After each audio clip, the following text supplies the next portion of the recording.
Hey everyone, it's Nikki Florino from Fables and Fauna. Aren't those tape sounds satisfying? Tamari is kidding right here. She loved them too.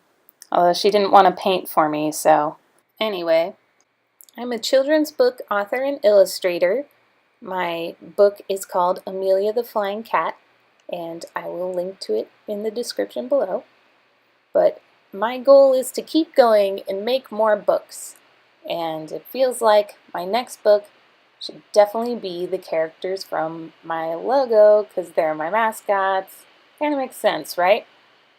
This illustration is an experimentation and it's a fun Happy Valentine's Day slash joke page. So basically, if you can guess what the caption is, you win. So you'll see me write it at the end of the video at that white space in the bottom. So try to guess what it is. The medium I'm painting with right now isn't quite watercolors because you can see I'm painting with white. They're like an Eastern version of watercolors, a Japanese type. So unfortunately, I don't remember the name and obviously can't read the box. So I'll put that in the description below later too. What I wanted to find out the most was if I could paint the background first and then go over with this gouache for the characters. So I could paint all sloppy first and then go and refine it with more details. So it ended up kind of working out. And also I usually paint my hare character a peach color, but I tried pink just to change things up, and honestly you can't even really tell the difference because it's such a light shade of pink. So I don't know, what do you guys think? Do you like the peach color better or the pale pink? This paint I'm using now is Holbein's Acryla Gouache, and it's basically acrylic paints. I was hoping it would act more like gouache paint, but you know, oh well. What I love about it though is that it comes in these pastel shades. Like, this is straight out of the tube. I didn't mix the paints, which I really like because I am lazy and I don't want to mix colors.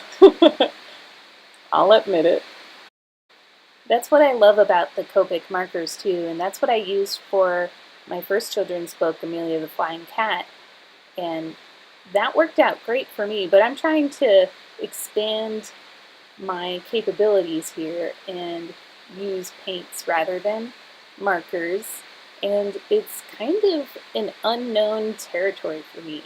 Like, painting actually kind of freaks me out because I'm not used to it at all.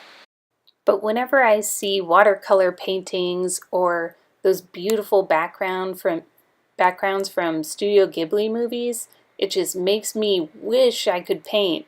So might as well give it a shot, right?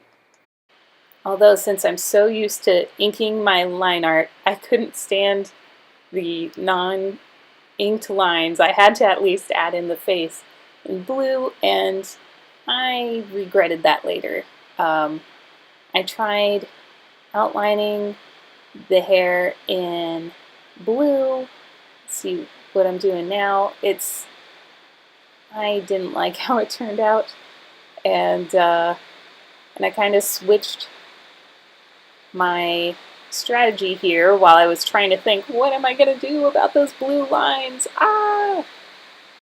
So after this illustration, I'm definitely going to keep experimenting with different art medium styles and see what kind of works for me the best, because I don't want to jump into the next kids book, especially because I plan on making it a series.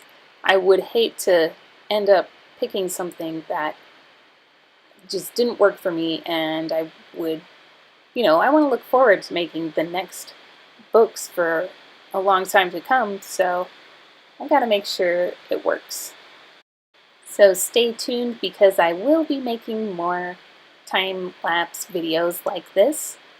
and I'll be doing different types of artwork and maybe even different text formats because I want to decide the storytelling method too.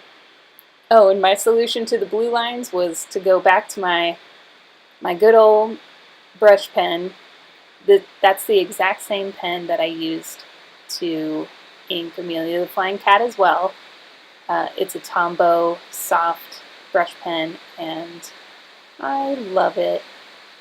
I have the little cat at the end was like a pushing pencil topper, which is adorable.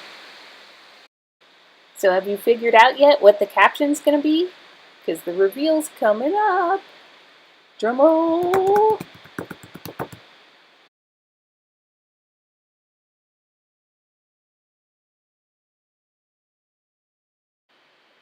And there you have it. Isn't that cute? So I plan to continue this series. Oh man, I made a mess.